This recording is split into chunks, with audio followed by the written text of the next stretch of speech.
Hi friends, நான் என் பேர் கார்த்திக்ராஜன். நான் டிப்ளமோ மெக்கானிக்கல் இன்ஜினியரிங் படிச்சிருந்தேன். இதுக்கு முன்னாடி லாஸ்ட்டு ஒரு 7 இயர்ஸாக வெல்டிங் வேலை பார்த்துட்டு இருந்தேன். இப்போ நான் லாஸ்ட்டாக வேறு டிபார்ட்மெண்ட்டுக்கு மாறலான்னு ஃபேஸ்புக்கில் ஆடு பார்க்குறப்ப சாரதா ஸ்கில் அகாடமி ஆடு பார்த்தேன். அது மூலமாக அதை அப்ளை பண்ணு, மோர் டீட்டெயிலுக்கு அப்ளை பண்ண சொல்லி கிளிக் பண்ணிச்சு.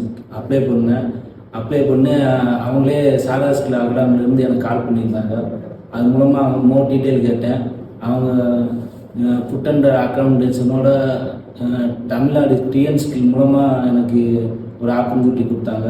நானும் இங்கே வந்து ஜாயின் பண்ணிட்டு இங்கே வந்து mechanical AutoCAD and solid works வந்து ஜாயின் பண்ணி இப்போ படித்தேன். இப்போ எனக்கு ஒன்றும் தெரியாமல் வந்து இப்போ இது மூலமாக நல்லா கற்றுக்கிட்டு இப்போ ஒரு நல்ல கம்பெனியில் ப்ளேஸ் ஆகிருக்கேன். டூல் அண்ட் டை டிசைனிங் இன்ஜினியராக ப்ளேஸ் ஆகிருக்கேன். இதே மாதிரி என்னைய மாதிரி அதர் ஃபீல்டில் படிச்சுட்டு வேலை கிடைக்காமல் இருக்கிறவங்க இந்த ஆப்பர்ச்சுனிட்டியை பயன்படுத்தி சாரதா ஸ்கில் அகாடமியில் ஜாயின் பண்ணி படித்து டெவலப் ஆகிக்கணும்.